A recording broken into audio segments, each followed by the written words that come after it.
नमस्कार, मी doctor Amol अन्नदाते. HPV म्हणजे human papilloma virus vaccine, जो नवीन लसीकरण कार्यक्रम सध्या भारत सरकारने सुरू केलाय. गर्भाशयाच्या मुखाचा कॅन्सर म्हणजे सर्व्हायकल कॅन्सर टाळण्यासाठी. त्याच्याबद्दल अनेकांच्या मनामध्ये शंका कुशंका आहेत. सगळ्यात पहिली गोष्ट, 9 वर्षापासून 14 वर्षापर्यंत देशातल्या सगळ्या मुलींना एक सिंगल डोस या लसीकरण कार्यक्रमाअंतर्गत भारत सरकारने ठरवलंय. याबद्दल पहिली गोष्ट, याचे साईड इफेक्ट्स किंवा हे घेऊ नये घ्यावं याच्याबद्दल कुठलीही शंका मनात न आणता हा सिंगल डोस हा सगळ्या मुलींना आवर्जून द्यावा.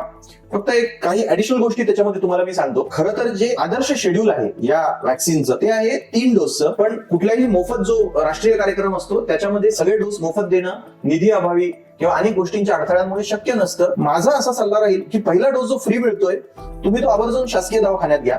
त्याच्यानंतर जे 2 डोस तुम्हाला घ्यावे लागणार आहेत, 016 म्हणजे पहिल्या डोस नंतर 1 महिन्यांनी आणि पहिल्या डोस नंतर 6 महिन्यांनी, असे जे उर्वरित 2 डोस आहेत ते तुम्ही प्रायव्हेट हॉस्पिटलमध्ये तुमच्या जवळच्या सगळ्या प्रायव्हेट हॉस्पिटल्समध्ये मिळतात. खूप कमी किंमत आहे, म्हणजे तशी कमी नाही म्हणता येणार, पण मुखाचा कॅन्सर झाल्यावरच्या खर्चाच्या तुलनेत खूपच कमी. तर 1600 रुपयाच्या आसपास हा डोस मिळतो. तर तुम्ही 2 डोस खासगीमध्ये घेऊन कंप्लीट करा. जर पाळी चालू असेल तेव्हाही हा डोस घ्यायला हरकत नाहीये.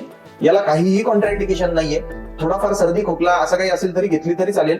खूप मोठं काहीतरी मलेरिया डेंग्यू किंवा असं असेल तर तुम्ही पुढे ढकलू शकता. दुसरी एक महत्वाची गोष्ट की ही लस घेतली 9 ते 14 वर्ष हे वय सांगितलेलं असलं तरी जे आदर्श गोष्ट आहे, जे आयडियल आहे, तर लैंगिक संबंध सगळ्यात पहिल्यांदा येण्याच्या आधी ही लस घ्यायला हवी. तर 9 वर्षानंतर तर घ्यायला हरकतच नाहीये. पण अगदी माझं मत आहे की 20व्या वर्षापर्यंत किंवा अर्थात तुमचं लग्न झालेलं नसेल, लैंगिक संबंध अजून कोणाशी आलेले नसतील, त्या सगळ्या मुलींनी आवर्जून ही लस घ्यायला हवी. शेवटची गोष्ट, ही लस घेतली म्हणजे गर्भाशयाच्या मुखाच्या कर्करोग जो आहे, कॅन्सर आहे, सर्व्हायकल कॅन्सर, त्याचं जे स्क्रीनिंग असतं 35व्या वर्षानंतर ते करायचं नाही असा याचा अर्थ होत नाही. ते स्क्रीनिंग जे आहे पॅप्समियर 35 वर्षानंतर दर 3 वर्षांनी पॅप्समियर 3 वेळा तरी केला पाहिजे निगेटिव्ह येईपर्यंत. हा जो प्रोटोकॉल आहे तो तसाच राहतो. धन्यवाद.